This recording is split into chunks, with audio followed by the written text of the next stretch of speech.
Hello everyone, welcome back on medical studies. जो आज का हमारा लेक्चर होने वाला है वो कार्डियोवास्कुलर सिस्टम की डिसीज़ के बारे में होने वाला है, जिसे कहा जाता है मायोकार्डियल इन्फ्रेक्शन। ये मेडिकल सर्जिकल नर्सिंग का टॉपिक है जो कि सेकेंड ईयर में आता है। सो हम डिस्कस करेंगे और समझेंगे क्या होता है मायोकार्डियल इन्फ्रेक्शन। उससे पहले अगर अभी तक आपने चैनल को सब्सक्राइब नहीं करा है तो मैं रिक्वेस्ट करता हूँ आप चैनल को पहले सब्सक्राइब करें, उसके बाद में वीडियो को कंटिन्यू वॉच करें। मेरे चैनल पर ढेरों मेडिकल लेक्चर्स जो है वो है, जिसे पढ़कर आप कुछ अपना मेडिकल नॉलेज जो है वो बढ़ा सकते हैं। तो चैनल को सब्सक्राइब करें। हम स्टार्ट करते हैं हमारा आज का टॉपिक जो कि होने वाला है मायोकार्डियल इन्फ्रेक्शन के बारे में। तो चलो सबसे पहले हम मायोकार्डियल इन्फ्रेक्शन वर्ड को देखते हैं। ये वर्ड हमें क्या बताना चाहता है। तो जो मायोकार्डियल होता है इसका मतलब होता है मस्कुलर मिडिल लेयर। जो हार्ट की मिडिल लेयर होती है उससे ये वर्ड जो है निकल कर आता है। जो मिडिल लेयर होती है हार्ट की उसे कहा जाता है मायोकार्डियल। और इन्फ्रेक्शन का मतलब होता है tissue damage due to obstruction of blood supply.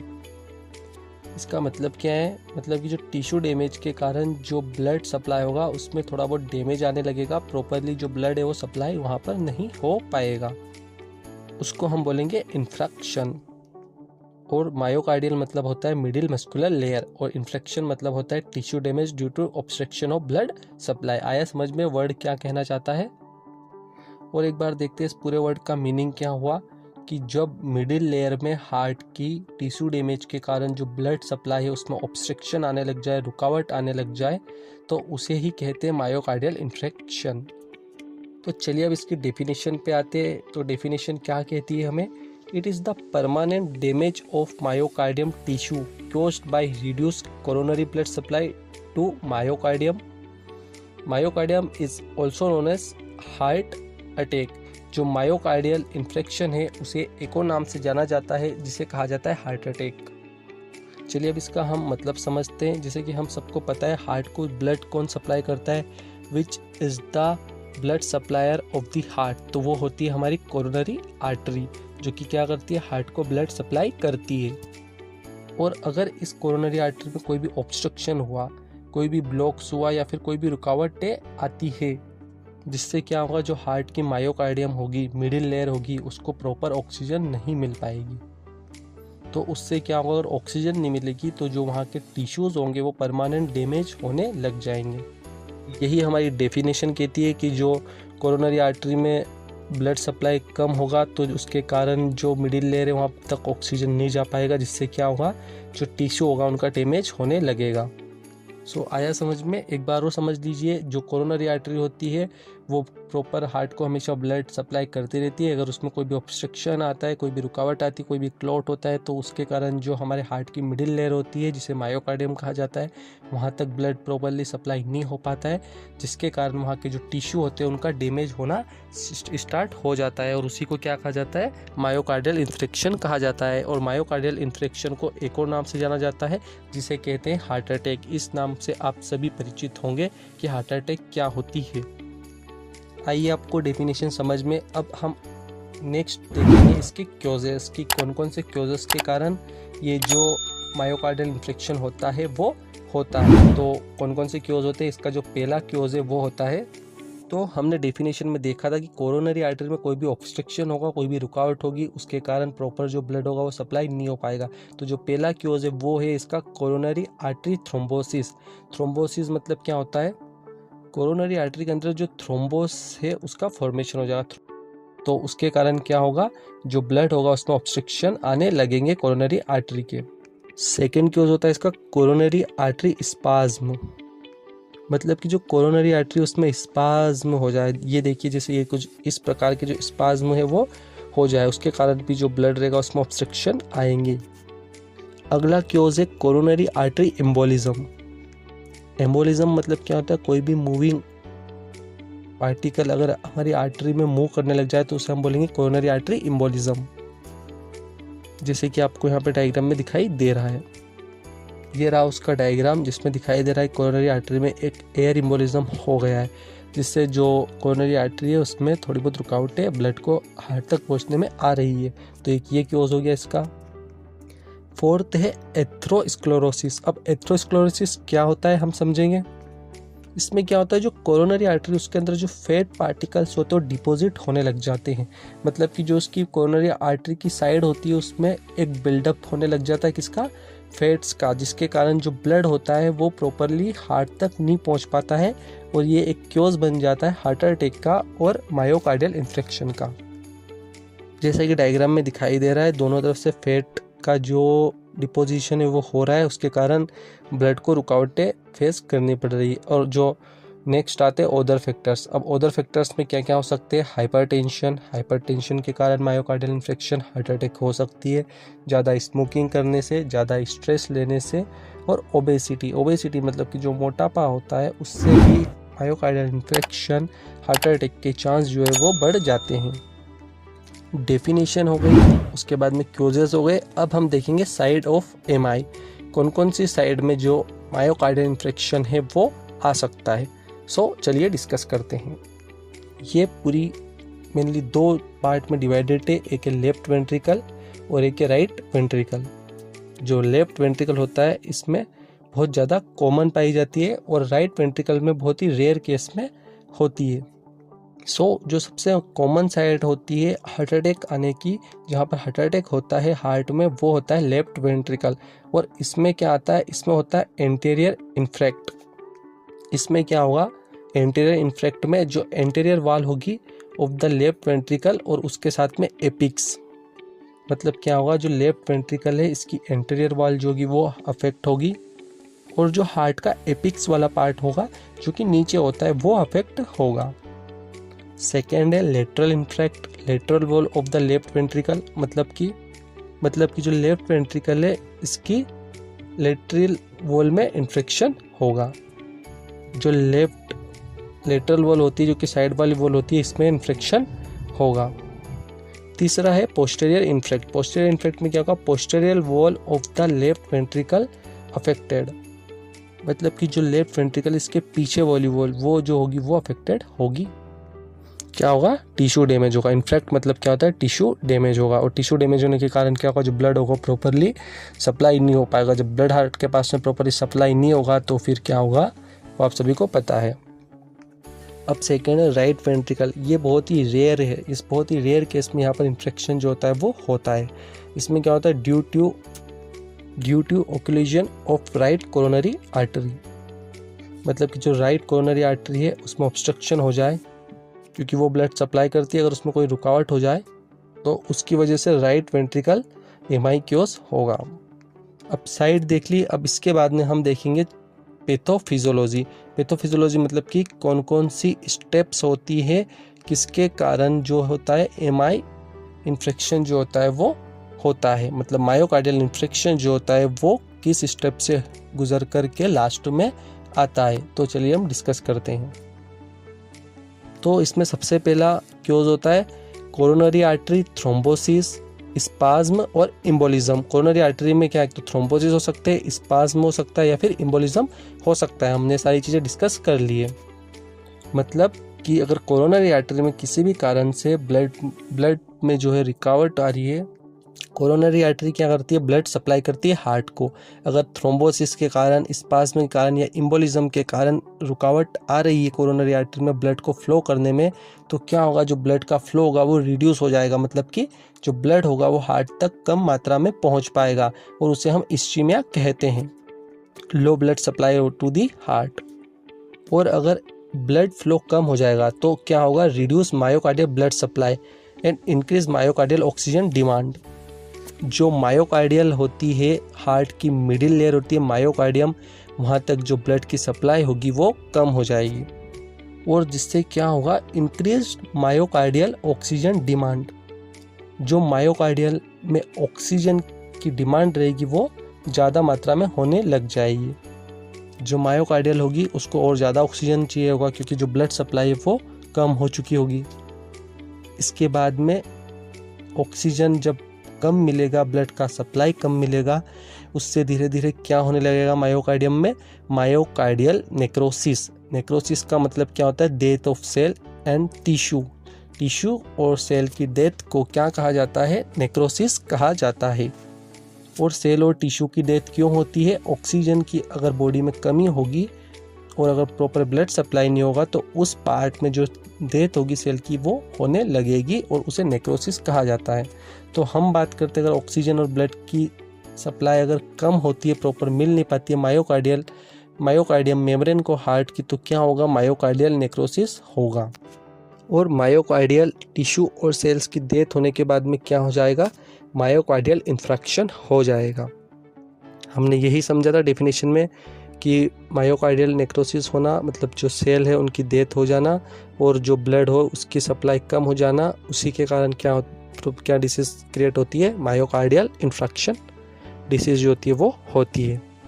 So pathophysiology हमने कंप्लीट करी, बहुत ही शॉर्ट में कंप्लीट करी। अब हम देखेंगे क्लिनिकल मैनिफेस्टेशन जिन्हें हम साइन एंड सिम्टम्स कहते हैं, कि अगर किसी व्यक्ति को हार्ट अटैक आने वाला हो तो उसमें कौन कौन से साइन और सिम्टम्स जो है वो दिखाई देते हैं। तो हम चलिए समझते हैं। जो सबसे पहला साइन और सिम्टम्स होता है वो होता है चेस्ट पेन। तो देखो चेस्ट पेन में क्या लिखा है, severe not relieved by the rest of nitroglycerin last longer than 30 minutes. मतलब कि इस कंडीशन में जो चेस्ट पेन होगा वो बहुत ज़्यादा होगा। नॉट रिलीव्ड बाय रेस्ट और नाइट्रोग्लिसरीन मतलब कि रेस्ट लेने से और नाइट्रोग्लिसरीन लेने से भी जो चेस्ट पेन है वो कम नहीं होगा, और कम से कम 30 मिनट तक चेस्ट पेन रहेगा। पहला सिम्टम्स आया समझ में। सेकेंड है पेशेंट में एंजियस एंड डिसओरिएंटेड, मतलब कि पेशेंट जो रहेगा वो बहुत ज़्यादा सा घबराया सा रहेगा, उसे कुछ समझ नहीं आएगा कि क्या हो रहा है। तो ये होगा इसका सेकेंड वाला। थर्ड होता है डाइपोरोसिस। अब डाइपोरोसिस का मतलब क्या होता है, बहुत ज़्यादा स्वेटिंग आना, बहुत ज़्यादा पसीना आएगा, उसको पूरे बदन पे जो रहेगा पसीना पसीना वो हो जाएगा। Cool clammy and moist skin and facial pallor. इसके बाद में नेक्स्ट क्योज है वो है heart rate and respiratory rate में भी फास्टर देन नॉर्मल। इस कंडीशन में क्या हो जाएगा, जो हार्ट रेट होगी उसकी हार्ट बीट रहेगी और जो उसका रेस्पिरेटरी रेट होगा मतलब जो सांस लेगा वो ज़्यादा बढ़ जाएगी, नॉर्मल से अधिक हो जाएगी। इसके बाद आता है decreased cardiac contractility and cardiac output. अब इस लाइन का मतलब समझिएगा, जैसे हम सभी को पता है कि जो हार्ट में प्रॉपर ब्लड सप्लाई ना होने के कारण जो हार्ट की मिडिल लेयर है वहाँ पे क्या हो रहा है, टिश्यू का डैमेज हो रहा है और टिश्यू में जो प्रॉपर ऑक्सीजन है वो नहीं मिल पा रहा है और वहाँ पे ऑक्सीजन की डिमांड भी ज़्यादा हो रही है। उससे क्या होगा, तो जो हार्ट रहेगा वो प्रॉपर तरीके से कॉन्ट्रैक्ट नहीं कर पाएगा, और जब हमारा हार्ट प्रॉपर तरीके से कॉन्ट्रैक्ट ही नहीं कर पाएगा तो जो आउटपुट वो देता है वो भी प्रॉपर नहीं हो पाएगा, मतलब कि वो भी क्या हो जाएगा, कम हो जाएगा। नेक्स्ट आता है ओलिगुरिया। ओलिगुरिया मतलब क्या होता है, डिक्रीज्ड यूरिन आउटपुट, जो यूरिन आउटपुट रहेगा वो भी कम हो जाएगा। नेक्स्ट सेकेंड लास्ट है फीवर। फीवर क्या होगा, 100 से 102 डिग्री फ़ारेनहाइट तक जो फीवर है वो जा सकता है। और लास्ट है नोजिया एंड वोमिटिंग। ये थे साइन एंड सिम्टम्स। कौन सा है लास्ट वाला, नोजिया एंड वोमिटिंग। सो ये थे साइन एंड सिम्टम्स जो कि थे हमारे मायोकार्डियल इन्फ्रैक्शंस के। और अब हम देखेंगे डायग्नोस्टिक इवोल्यूशन। डायग्नोस्टिक इवोल्यूशन मतलब क्या होता है कि कौन कौन से जो टेस्ट होते हैं वो होते हैं एमआई के पेशेंट्स के। तो सबसे पहला होता है हिस्ट्री कलेक्शन। सबसे पहला history collection and physical examination.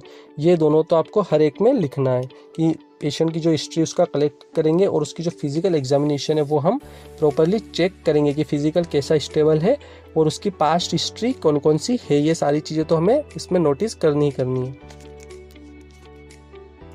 Third है ईसीजी। ईसीजी का मतलब क्या होता है, इलेक्ट्रोकार्डियोग्राम और ST segment elevation shown. ECG में क्या होता है, पेशेंट की पूरी जो हार्ट की कंडीशन होती है वो एक ग्राफ के थ्रू आती है और उसके बाद में जो फिजिशियन होता है वो डायग्नोस करता है उसकी हार्ट कंडीशन को, किसके द्वारा, ईसीजी को पढ़ करके। तो एक होता है ईसीजी। फोर्थ है कोरोनरी एंजियोग्राफी। अब कोरोनरी एंजियोग्राफी क्या होती है, जो आपकी कोरोनरी आर्टरी होती है, अब blood supplier to the heart, उसको प्रॉपरली चेक करना। अब उसे कैसे चेक करा जाता है कोरोनरी एंजियोग्राफी के अंदर, उसमें इसके अंदर एक रेडियो एक्टिव डाई इंसेक्ट करेंगे और उसके बाद में एक्सरे इमेजिंग कर जो उसमें जो ब्लड सप्लाई रुका हुआ है वो वाली जो पोर्शन है वो देखेंगे और अगर कोई भी रुकावट होगी कोरोनरी आर्टरी में तो वो हमें एक्सरे इमेजिंग में शो हो जाएगा। तो इसे हम कहते हैं कोरोनरी एंजियोग्राफी। नेक्स्ट है CT scan and MRI. Next है blood test to check level of fat and cholesterol. अब ब्लड टेस्ट क्यों करवाते हैं हार्ट के पेशेंट में? क्योंकि हम चेक कर पाएंगे कोलेस्ट्रॉल की जो लेवल है और फैट की लेवल जो है वो बॉडी के अंदर किस मात्रा में प्रेजेंट है। क्योंकि कोलेस्ट्रॉल भी अगर आर्टरी में जमता है, डिपॉजिट होता है, फैट्स भी अगर आर्टरी के अंदर डिपॉजिट होता है तो उससे भी मायोकार्डियल इन्फेक्शन है जो कि आने के चांसेस होते हैं। और एक और कौन सा रीज़न होता है ब्लड टेस्ट करवाने का? To check cardiac markers, level of troponin, CK, MB, CPR, myoglobin, etc. अब डायग्नोस्टिक इवोल्यूशन हो गया, अब हम देखेंगे मेडिकल मैनेजमेंट। अब मेडिकल मैनेजमेंट क्या होता है कि कौन कौन सी जो मेडिकेशंस होती है वो दी जाती है एक कार्डियक पेशेंट को। इसकी एक ट्रिक है जिससे इजी रहेगा आपको याद करने में, वो होती है मोना टास। इस ट्रिक से आप जो है वो इजीली इनको याद रख सकते हो। अब मोना में एम का मतलब होगा मॉर्फिन। मॉर्फिन दी जाती है, एक एनाल्जेसिक ड्रग है जो पेन होता है at the time of cardiac arrest, और कार्डियक पेशेंट को जो पेन होता है उसे कम करने के लिए एक एनाल्जेसिक दी जाती है जिसे कहते हैं मॉर्फिन। ओ का मतलब होगा ऑक्सीजन। ऑक्सीजन क्यों जाती है? To provide O2 and improve oxygenation. हमें पता है ऐसी कंडीशन में जो ऑक्सीजन की हार्ट में कमी होने लगती है, हार्ट के पास प्रॉपर ऑक्सीजन नहीं जाता है due to lack of blood supply, तो हम क्या करेंगे? ऑक्सीजन प्रोवाइड करेंगे। Next nitroglycerin. ए का मतलब होगा एस्प्रिन। अब एस्प्रिन किस काम में आती है? एस्प्रिन जो होती है वो प्रिवेंट करती है formation of thrombosis at the time of myocardial infection. क्या होता है कोरोनरी आर्टरी के अंदर थ्रोम्बोस बनने लगते हैं। जो थ्रोम्बोस होते हैं, थ्रोम्बोसिस होते हैं ब्रंच ऑफ पेटलेट, जो पेटलेट्स होते हैं उसके ब्रंच बन जाते हैं और एक थ्रोम्बोस क्रिएट कर देते हैं, वहाँ पर रुकावट क्रिएट कर देते हैं जिसके कारण जो ब्लड होता है प्रॉपर सप्लाई नहीं हो पाता है। तो एस्प्रिन क्या करती है? प्रिवेंट करती है उसको फॉर्मेशन ना होने के कारण, जो क्लॉट होता है उससे प्रिवेंट करती है एस्प्रिन। और जो टास वर्ड है इसके अंदर टी का मतलब होगा, टी से होगा थ्रोम्बोलाइटिक। थ्रोम्बोलाइटिक क्यों होती है? To break and dissolve thrombosis. जो थ्रोम्बोसिस होते हैं उनको ब्रेक करने के लिए और उनको डिसोल्व करने के लिए दी जाती है। और ए का मतलब होता है एंटीकोगुलेंट। एंटीकोगुलेंट क्यों दी जाती है? टू प्रिवेंट और stop the formation of the blood clot. जो क्लॉट बनता है, क्लॉटिंग होती है हमारी आर्टरी के अंदर, उससे प्रिवेंट करने के लिए हम एंटीकोगुलेंट ड्रग जो होते हैं वो देते हैं। और एस से आता है sedative, to give rest to the patient. ठीक है, मेडिकल मैनेजमेंट समझ में आया। इसके बाद में एक और होते हैं सर्जिकल मैनेजमेंट। सर्जिकल भी बहुत सारे मैनेजमेंट होते हैं जो कि हार्ट पेशेंट के लिए की जाते हैं। और कौन कौन सी सर्जरी जो होती है वो होती है, हम कॉमनली कुछ जो बहुत कॉमन सी सर्जरी होती है जो हार्ट अटैक वाले पेशेंट की होती है उनके बारे में ही डिस्कस करेंगे कि कौन कौन से सर्जिकल मैनेजमेंट्स में कौन कौन सी सर्जरीज जो होती है वो आती है। तो सबसे पहले होती है कोरोनरी आर्टरी बाईपास सर्जरी। बहुत कॉमन वर्ड आपने सुना होगा कि किसी पेशेंट की जो है बाईपास सर्जरी हुई है। सो क्यों करते coronary artery bypass? So coronary artery bypass surgery is one treatment option if you have a blocked artery to your heart. मतलब कि अगर हमारी कोरोनरी आर्टरी पूरी तरह से जो है ब्लॉक हो चुकी है, मतलब उसमें बिल्कुल भी अब ब्लड सप्लाई करने के लिए स्पेस नहीं है, तो फिर हमें ऐसी कंडीशन में क्या करनी पड़ेगी? बाईपास सर्जरी करनी पड़ेगी, जहाँ से जो ब्लड है वो हार्ट तक प्रॉपरली सप्लाई हो पाए। जैसे कि साइड में डायग्राम में दिख रहा होगा आपको, इस तरीके से हम जो कोरोनरी आर्टरी उसको बाईपास कर देंगे, मतलब डायरेक्ट कनेक्ट कर देंगे।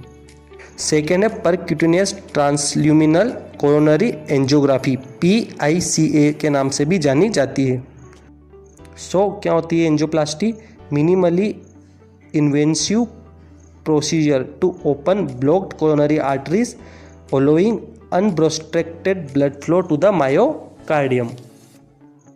इसको आसान भाषा में समझते हैं, मतलब कि क्या होता है, जो कोरोनरी आर्टरी है उसमें कहीं पे ब्लॉकेज आ चुका है और उसके कारण जो ब्लड है उसका फ्लो नहीं हो पा रहा है, तो हम क्या करेंगे उस कंडीशन में? एक स्टेंट डाल करके कोरोनरी आर्टरी है वो। PTC के बाद में आती है कोरोनरी स्टेंट। यह आपने कॉमनली सुना होगा कि हार्ट के अंदर एक स्टेंट डला हुआ है। A coronary stent is a tube shaped device placed in coronary artery. Coronary stent क्या होती है? एक ट्यूब शेप्ड डिवाइस होता है जो कि आपकी कोरोनरी आर्टरी में अंदर की ओर डला होता है। जैसे कि डायग्राम में दिखाई दे रहा है कि जो अपनी कोरोनरी आर्टरी वो क्या है, पूरी तरह से ब्लॉक्ड है। अब इसके अंदर हमने क्या इंसर्ट करा, कोरोनरी स्टेंट इसके अंदर इंसर्ट करी और ये एक ट्यूब जैसा स्टेंट जो इसके अंदर डाल देते हैं, जिससे क्या होता है जो आर्टरी है वो खुली रहे, आपस में चिपके ना। और जो स्टेंट वो देखो किस प्रकार डला हुआ है कि आपस में जो आर्टरी है वो चिपक नहीं पाए, और जिससे जो ब्लड का फ्लो है उसमें बिल्कुल भी रुकावट नहीं आए, तो इसे कहते हैं कोरोनरी स्टेंट। अब लास्ट है एथ्रेक्टोमी। अब एथ्रेक्टोमी क्या होता है, टोमी का मतलब क्या होता है, टोमी मतलब होता है सर्जिकली किसी भी पार्ट को बॉडी से अलग कर देना। तो एथ्रेक्टोमी मतलब क्या होता है हम समझते हैं। Procedure that utilizes a catheter with a sharp blade on the end to remove plaque from a blood vessels। इस लाइन का मतलब समझना। तो इसमें क्या होगा, अगर हमारी कोरोनरी आर्टरी में कोई भी प्लेग्यू जमा होगा तो उसे हम एक कैथेटर के मदद से जो रिमूव करेंगे, जिसके फ्रंट में क्या लगा होगा, एक शार्प ब्लेड लगी रहेगी, और इस ब्लेड से क्या होगा, जो प्लेग होगा उसको सर्जिकली रिमूव करेगा। तो जो डायग्राम दे रखा है 3 स्टेप पे, इसको देख के आपको थोड़ा समझ में आ जाएगा एथ्रेक्टोमी होती क्या है। तो ये थे सारे सर्जिकल मैनेजमेंट एमआई पेशेंट्स के लिए। तो हमारा जो वीडियो होता है वो यहाँ पर कंप्लीट होता है, जिसमें हमने सारी चीज़ें एक एक करके अच्छे से डिस्कस करी। अगर आपको वीडियो अच्छा लगा हो तो वीडियो को लाइक करें और चैनल को सब्सक्राइब करके चैनल को सब्सक्राइब करना ना भूलें। Thank you, have a good day. मिलते हैं अगले वीडियो में।